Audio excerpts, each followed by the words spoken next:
Good afternoon, students.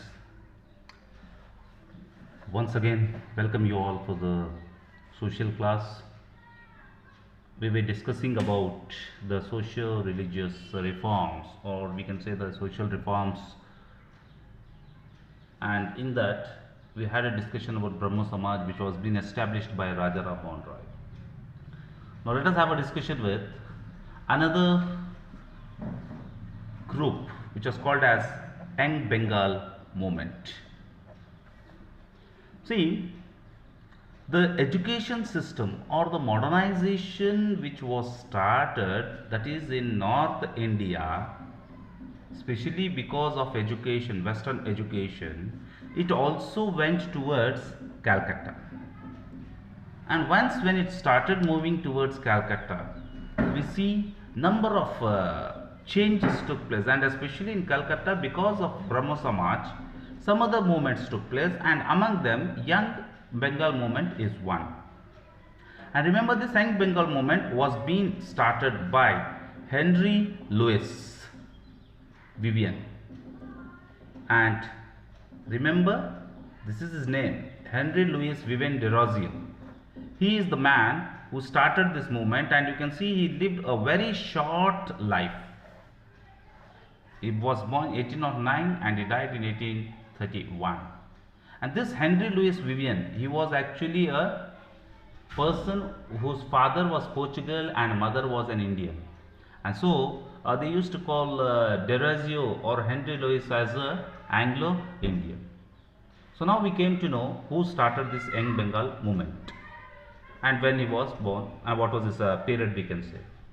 Now let us see what are his programs or the activities.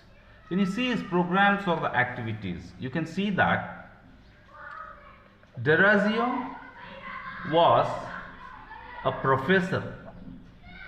He was a professor of Hindu College. He was a professor of Hindu College, that is at Calcutta, and he was a professor in 1826 to 31. During this time, he worked as a professor, and especially he was a very influential person. We can say he motivated a lot of students. He inspired the children a lot. His students were more attracted, and most of them became the followers of Desrosiers. Now the point is,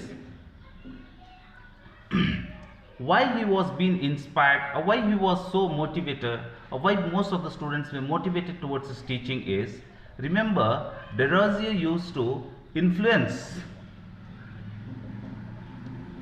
by very much or most of the European changes, or we can say Desrosiers was inspired by most of the European movement, and as he was inspired by the movement, he tried to inculcate or instill those movements in India.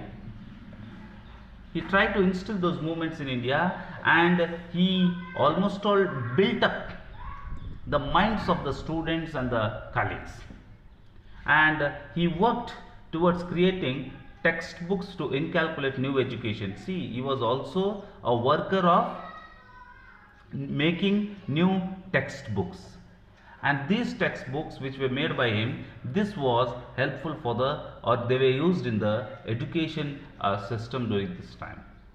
And this new method of education which was being introduced by Desrosiers, this affected more or most of the other people, that is the traditionalist, became angry with his work, because his new textbooks were based on scientific thoughts, and this what he made it with the scientific thought, this was being again opposed by traditionalists, because they want to have the same old method of education.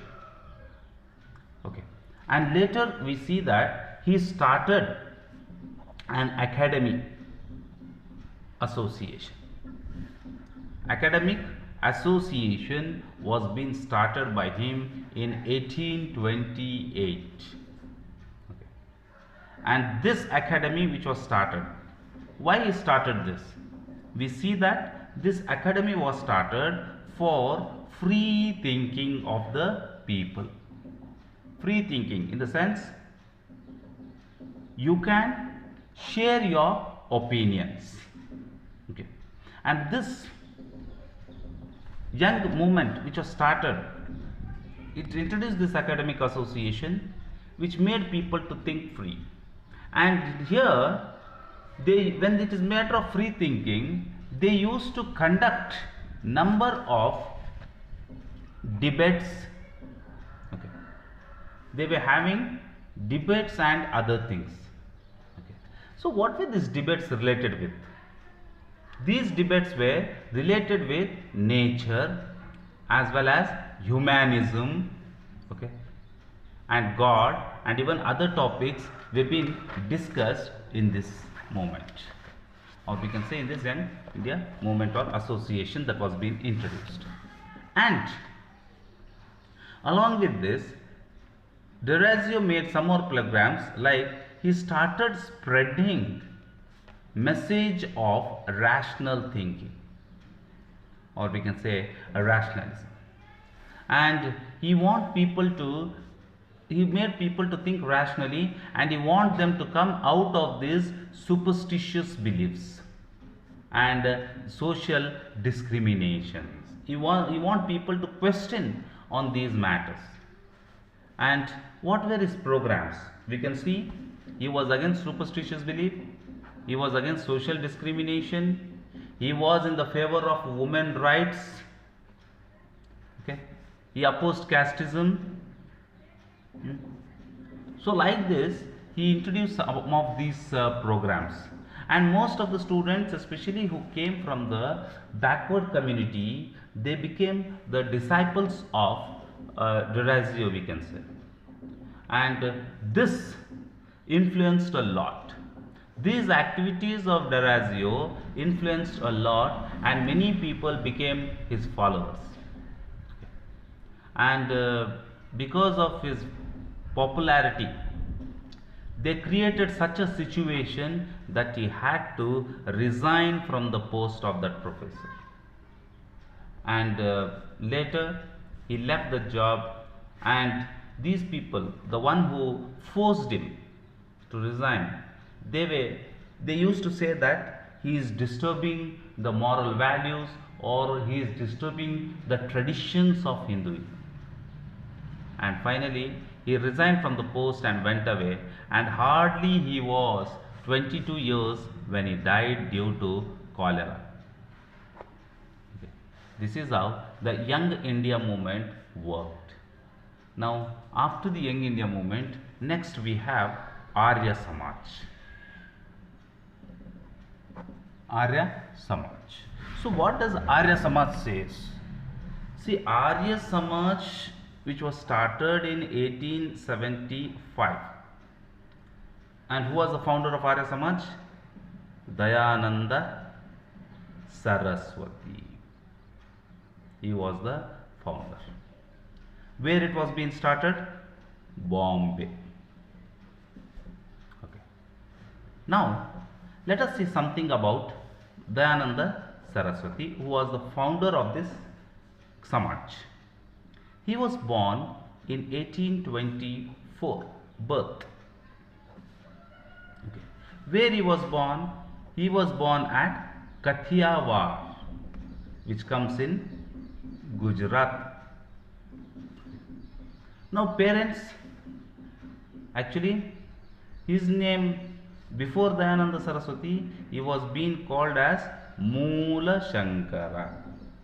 This was the original name of Dayananda Saraswati. Parents, Amba Shankara Tiwari and Amruta Bai. Parents. Okay. Then it is believed he received Sanskrit education. He was much interested in Sanskrit education rather than the Western education. And for nearly many years he left his house. Just when he was 21 years, he roamed across the country for nearly 15 years.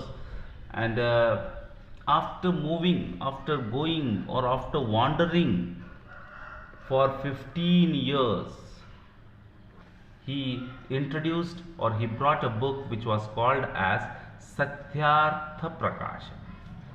Now, what does this book says? Your name itself suggests you, Satyartha Prakasha. Prakasha, that is nothing but light. The light that is being thrown on truth.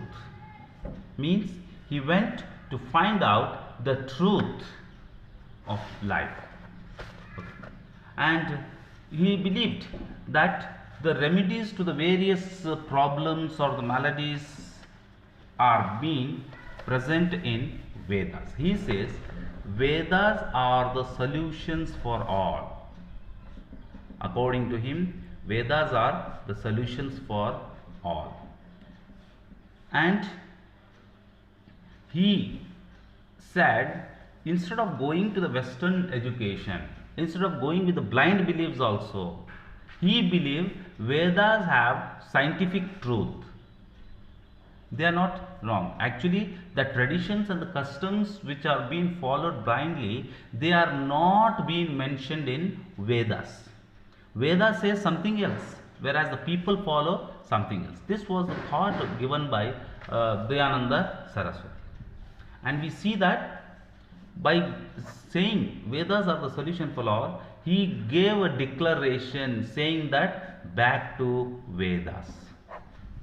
He asked the people, instead of going to the different traditions or the customs, it is better to go back to Vedas, because Vedas have all the solutions for all the problems. Okay. And then he opened the head office of Arya Samaj, that is at Lahore. Lahore was having the head office of Arya Samaj, and this was started in 1877. Okay, so this is how Arya Samaj was started. Now let us see what are the aims of Arya Samaj. The aims of Arya Samaj are, first thing it says, all Hindus should believe in one God, and that is formless God. What do you mean by formless God? Formless means shapeless. He believed there is no shape to God. Okay. Nirakara, what you say? Nirakara, Nirguna, what we say? Nirakara means no akara, that is no form. Okay. So they believe that all Hindus should believe in one God, and that is the formless God. And second point, what Arya Samaj says is, no one is Shudra or Brahmin. He believed that no one is a Shudra or Brahmin by birth. He says all are equal. All are equal. It has been the definition of, or we can say it is given by Arya Samaj. And the third, what we say is, he encouraged intercaste marriages. Intercaste marriage was encouraged. Okay. The fourth one says polygamy was rejected. Polygamy and child marriage, these are being rejected. Now what is polygamy? Polygamy is marrying more than one wife. This is known as polygamy. And here Dayananda Saraswati was against polygamy system, and he was also against child marriage. And he believed in gender equality. Gender equality means where men and women are equal. Then he says person should study Vedas. Okay, study Vedas must be studied and followed. If we follow the Vedas in a proper manner, we will get solution to many problems. This is what Dayananda Saraswati has told in his Arya Samaj. And with the help of this Arya Samaj, Dayananda Saraswati's major program was Shuddhi movement. He asked back to Vedas. Back to Vedas means he asked the people to come back to Vedas or follow Vedas. And on the other hand, he says about Shuddhi movement. So what is this Shuddhi movement? See, remember, it is one of the major program of Arya Samaj. Okay. Shuddhi movement means reconverting people to Hinduism. Okay. Reconverting to Hinduism. What does reconverting to Hinduism means? Actually, during those days, most of the Shudras and other people who belong to Hinduism had converted to Christianity or Islam. Now, what Shuddhi movement means, those people who have converted to Christianity and Islam were asked to reconvert to Hinduism, coming back to the same religion or the origin religion. So this is one of the program. And the another program of Arya Samaj was Cow Protection Association. Even today we can see this movement going on, where it is a movement of protecting the cows. Okay, it is believed, according to Hinduism, it is been believed that cow is sacred animal which is equal to God, and due to that he also encouraged for the protection of cow. And it is believed by 1921 there were nearly 5 lakh members of this Samaj. And after the death of Dayananda Saraswati, we can see that even today, in almost in 1886, they started Dayananda Anglo Vernacular School, or we can say Dayananda Anglo Vedic College or Vedic School. Even today, you can see this DAV, Dayananda Anglo Vedic College, going on all over the nation. Even today, we have these schools in some of the places, like you can see even in Bangalore, we have this Dayananda College, which is one of the engineering college, and other things like that, which we actually started during the time. And along with this, we see Gurukula Vidyalaya, Dayananda College on one side, and on the other hand, Gurukul Vidyalaya was also started. And remember, this Gurukul Vidyalaya, which was being started at Haridwar, it gave more stress for our traditional education also. And remember, even this has influenced a lot. And among those influenced personalities, one of our freedom fighter, Lala Lajpat Rai, also was one of the follower of this Arya Samaj, we can say. Okay. So now we had a discussion on the point of Arya Samaj. So today we studied Arya Samaj and Young India, Bengal. So we will conclude here, and about Prarthana Samaj we will see in the next period. Thank you.